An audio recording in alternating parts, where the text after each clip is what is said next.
we actually opened up negotiations with the Capital Market Authority of Kenya last year. For Kenya, I think because of logistical reasons, having been here for 40 years and as the headquarters, it has received the largest number of local currency issues, more than 10.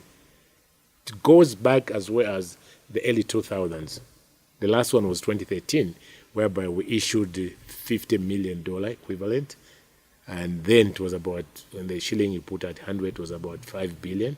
Thereabout. All of them have been successfully retired, no default at all, demonstrating the high investment grade shelter Afrique holds in terms of local currency issues. We are averaging more than AA in both Kenya and Nigeria in terms of local currency rating. So our risk is as good as sovereign, because by definition we're also a sovereign. So we are quite attractive to issue the East African market. So the way we should approach it now, it won't just be for Kenya. It will be an East African issue. Meaning, we issue Kenyan shilling, subject to availability of the projects, Tanzanian shilling, Ugandan shilling, and Rwanda franc.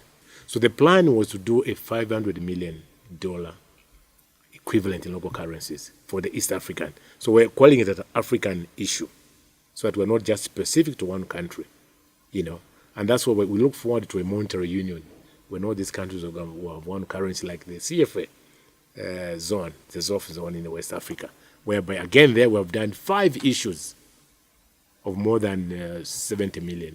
Again, fully retired. Where we cannot do the housing, we can raise the funding. The pension funds who are sitting huge amounts of money, they're able to invest in that bond and they earn a decent return. We want to do the same in Kenya.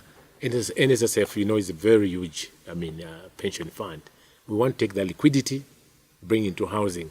And the president, actually, that's the way he's looking at, is increase the contribution so there's more capacity to actually provide the funding. We now need to intervene further by cooperating with the National Housing Corporation of Kenya. There's a discussion going on so they can roll the houses throughout the country, which is what we're looking for.